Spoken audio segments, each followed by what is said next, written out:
How to block and unblock imo contacts easily. So if you want to block and unblock imo contacts easily, then what you need to do is first you just need to simply open up your imo application. Once you open up your imo, now you need to go with the person whom you would like to block. So tap on the person and go with the top left. And from here, you need to go with the top right again, which has that three dots. And here you will have block on the bottom. So you just need to simply tap on the block option and then again tap on block and the person will be blocked.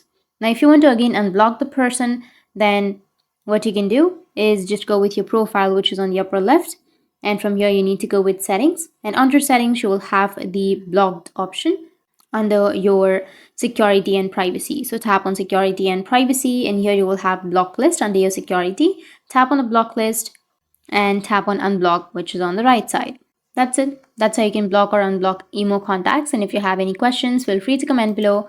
Thanks for watching.